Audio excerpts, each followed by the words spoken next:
kill them with kindness. Perfect. Very nice as well. Nice. Is it louder when I talk like this? Yeah. So I shouldn't scream in the microphone. No. Another exciting episode.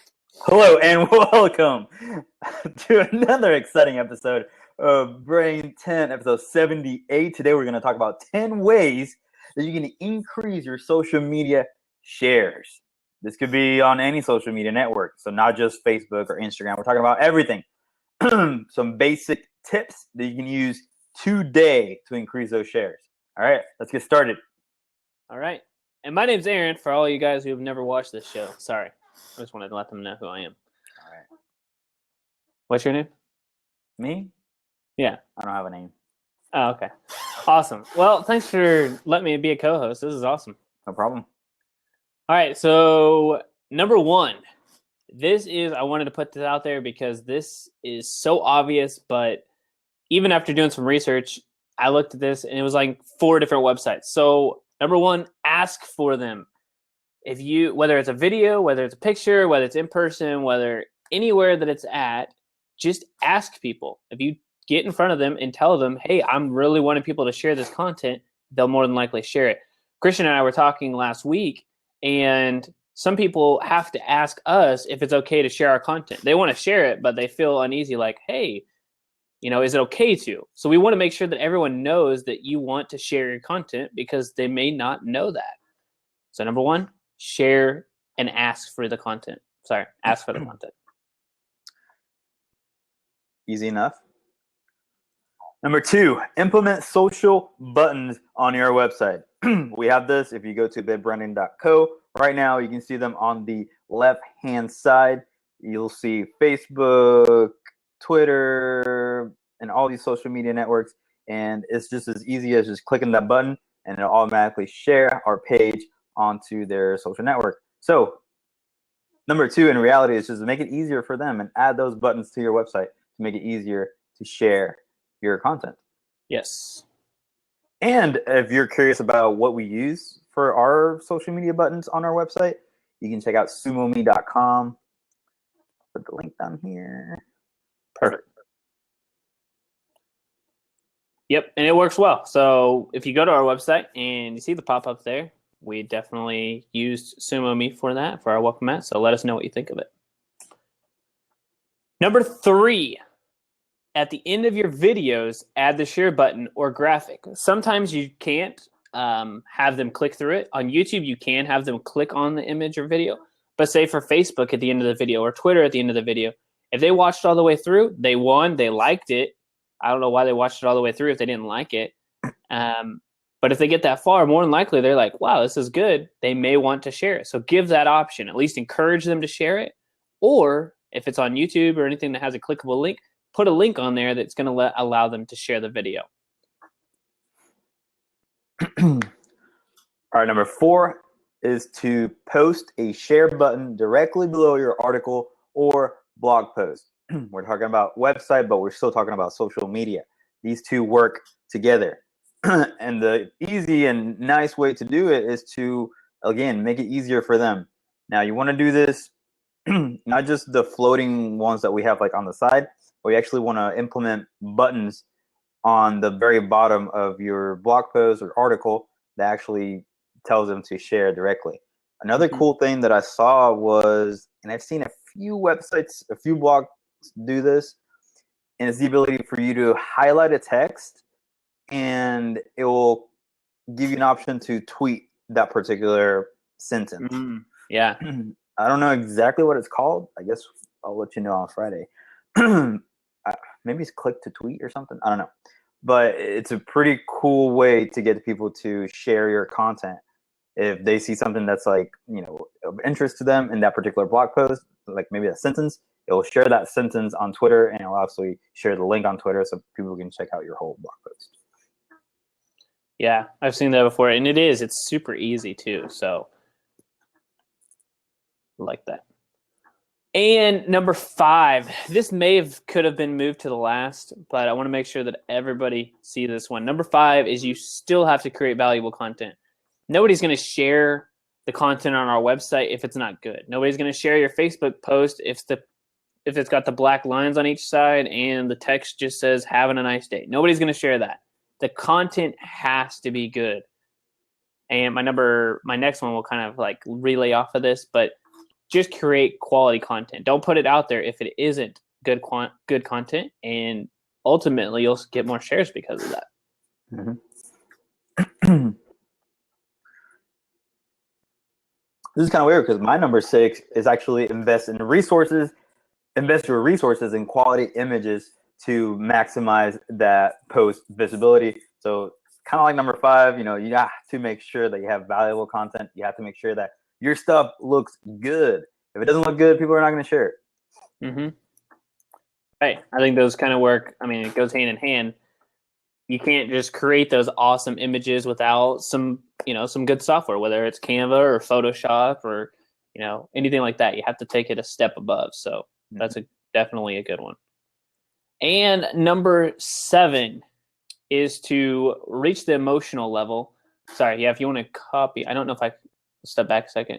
I need to copy. If you want to put number 6 on there, I didn't copy it. You went through it so fast. Oh, you want me to do all the job? Sure. Yeah. Sorry.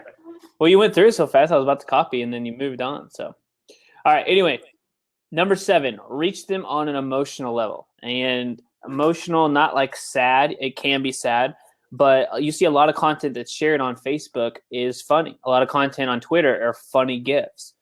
Something that people can relate to. It can be excitement. It can be funny. It can be, sad. But reach them on a personal, more emotional level, and they'll be more compelled to share your story.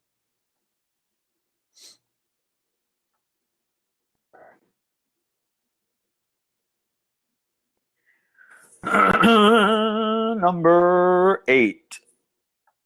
This is something that you have to check out on your own, is to post during peak hours to really hit that target audience.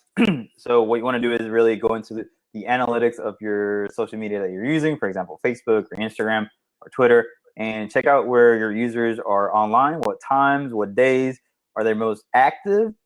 And by doing that, you'll obviously, if you post during those times, you get a higher chance of people seeing your post and a higher chance of them sharing your content. So be smart about what times and what days you post by checking your analytics and checking what time your audience is online. Yeah. And you need to continue to make sure that you stay up on that, because it can change from week to week depending on what's going on.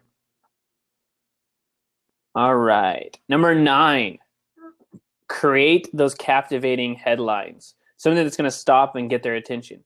They aren't going to share your content if they don't ever look at it. This is assuming that everybody who gets an impression is able to see it. But really, they could just be scrolling on through it. You have to make them actually stop and say, oh, what is this? So make sure that your headlines, you practice on your headlines, spend a lot of time getting good and making sure that this is going to grab somebody's attention. And then you can increase your chances of actually reading your content and then sharing it.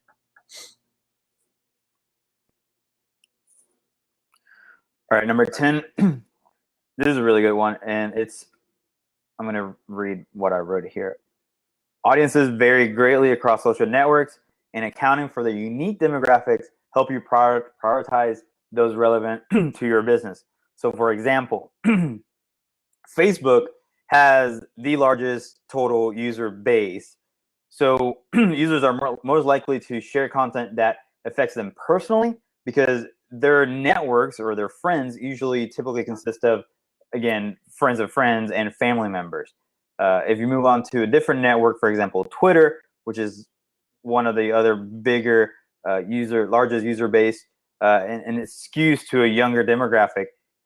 It says here, it particularly functions as a news source and a real-time conversation hub for trending topics. So you know that depending on each network, you're going to post different things and engage differently depending on that network. So again, that's why we don't really tell companies or small businesses or local companies to post the same stuff on all your social media networks. Yes. It just doesn't work. They have different demographics on each network, and they use it on a different level. So you got to make sure that you understand that in order for people to share your content, you got to be posting it in the right network in order to get those shares. Mm-hmm. Right. You can't post, like on Twitter, you can't post a blog style, it's just short. It's more GIFs and images. So, yeah, knowing that is probably, I'd say, half the battle, and staying consistent, too. Mm-hmm. Yeah, that was really good. And number 11, this is novice.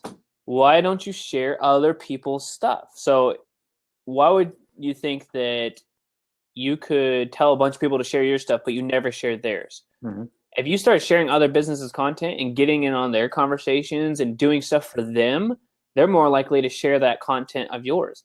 And I really didn't, that seems so obvious, but, we kind of overlooked that. Last week, we got 14 shares on a video, and I was asking Christian, like, why did we get 14 shares? And I think the real answer is we get in on conversations and we share other things from businesses. We like other things from businesses. And so these people feel gratitude, so they'll share our stuff. It really is a win-win situation, but you have to give out something before you can expect to get anything in return. Mm-hmm.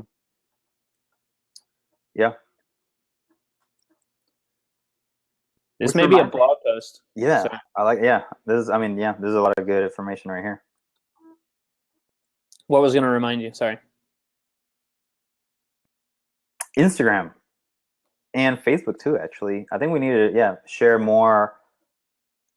I know on Facebook we do. I mean, you do comment a lot and try to engage a lot with other people, but I think something that we're lacking is sharing other people's content and stuff. Yeah, I think so too. And I don't think it would necessarily change from our regular content. It would just be in addition to, like, we'd still have our regular calendar, but in addition to that, like, we'll share something from the local boutique or the local fire station or something. Okay. Yeah, I agree. All right. Wow. So I think this is it. Again, these are 11.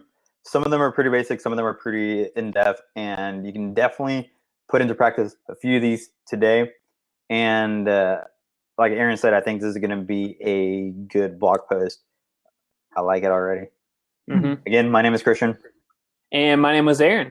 And today was Brain 10. Today's Tuesday, Brain 10, episode 78, 10 ways to increase your social media shares. See us on Friday, where we're going to talk about some new tech products and services. Hold on 1 second, actually. Do we want to give the link to our new YouTube channel? Sure. Okay. There we go. So this is our new YouTube channel. Our other one had some issues with. It doesn't look right. No? No. Start with youtube.com/c/the branding. This one takes me to it. Try to click on it. Sorry guys, let's hold on real quick. Yeah, I guess. But yours is the ugly version. Mine's the pretty version. It is pretty. Okay, anyway, go there. We had a little mishap with all of our videos, so we're migrating everything to this YouTube channel. So check us out there. Yep. See you next week. Friday. Sorry. Friday. Yeah, a couple of days. Sorry.